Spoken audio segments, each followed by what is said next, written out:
That is a mouthful. Okay. You're a mouthful. Oh. Who told you? Anyways.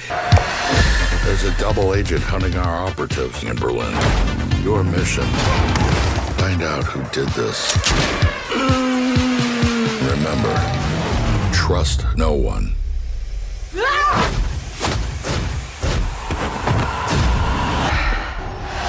So we're here talking about Atomic Blonde. Atomic Blonde, yes. Which is good movie, solid film, not something I'm going to like rave over like I have been for Dunkirk. Like literally everybody I've talked to since we watched that movie, I've been like, you gotta watch Dunkirk.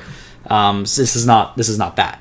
Okay. What do you think? Pretty much exactly the same as you, really. And that's the review. Thank you very much.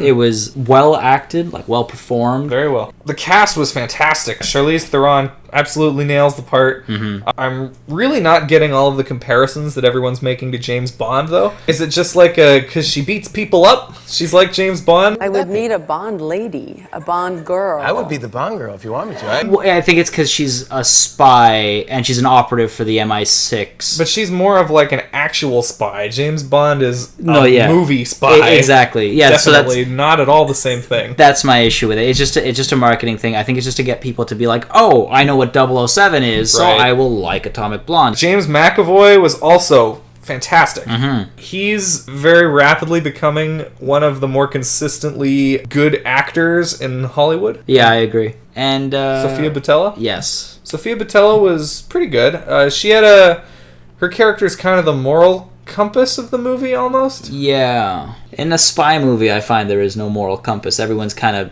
out to get everybody else. Everyone's doing their own thing, but she felt a little more genuine than the other characters did. John Goodman was funny. He was in a couple scenes, and I liked his part. It was a small part, but... For what it was. What did you say? I didn't say anything. I thought you said something. What did she say? Oh, do you want to play the tape back? A fantastic espionage film with some extremely misleading trailers. Oh yeah, because it's being advertised as basically a 90-minute go action scene, and that's not what it is at all. Mm-hmm. Yeah, I don't mind what the movie actually was, but I do take issue with being lied to by trailers. The advertising is very action film. Mm-hmm. Then you go to watch the movie, I felt like, okay, the movie's kind of dragging on between action sequences because I'm expecting an action flick. But once I realized that was just marketing, it was a beautiful movie. It was very well shot. The lighting was amazing. Oh yeah, the lighting was terrific. Like it was amazing. It was like John Wick had really good lighting. This also had really good lighting. And it's all of these comparisons to John Wick are appropriate because it was the one of the directors of John Wick directed this movie as well. Oh, I did not know that. I thought the action, when it did happen, was excellent. The especially like the penultimate action sequence. Yeah, that was great. Yeah, that was amazing. It was either a single shot or it was faking as a single shot. It was definitely fake. There was a few instances where I caught it. Yeah, where you can kind of tell that they spliced frames. Yeah, that is one minor complaint that I have. I really am kind of getting tired of that fake long shot thing where they have something pass right in front of the camera and then they do a cut. Right. Because, I mean, there were a lot of those in this movie, and some of them were kind of lazy. Yeah, some of them are very obvious.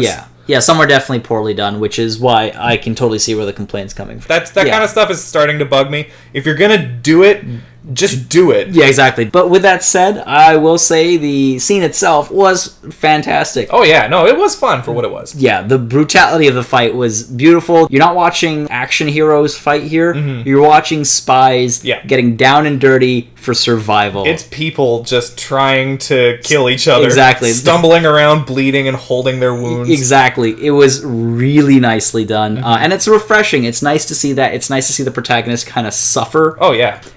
But yeah, the twist, and I'm not going to say what it was, no spoilers, but the twist itself, as you can expect with an espionage film, in my opinion, was semi-predictable. Okay. They did a couple good misdirects here and there, but I think I've gotten to a point where I see through a lot of that. Yeah. I was expecting a twist, but I didn't see that twist coming, and it did take me by surprise. Okay, well that's... So... I would say that me being able to see it coming didn't take anything away from the movie. It was just sort of like, I'm still in it for the ride, and that's perfectly fine by me. I chose this life, and someday, It's going to get me killed. Yeah, it was definitely a very style over substance movie. I loved that super kitsch aspect. Yeah. Where with the subtitles, all of the subtitles were spray paint and stencil typeface, and there's a little spray paint sound effect when they go. And the opening credits are hilarious too. They're almost too 80s. Yeah. Like, I get the 80s thing, but it's so supercharged that you're like, okay, but movies in the 80s didn't have opening titles like this. That's true. I guess it's not a commentary on that, but it's a play off that. Yeah. And it is very 80s in all of the costuming and especially the soundtrack. I mean, the soundtrack is like an 80s greatest hits, pretty much. It's an homage, basically.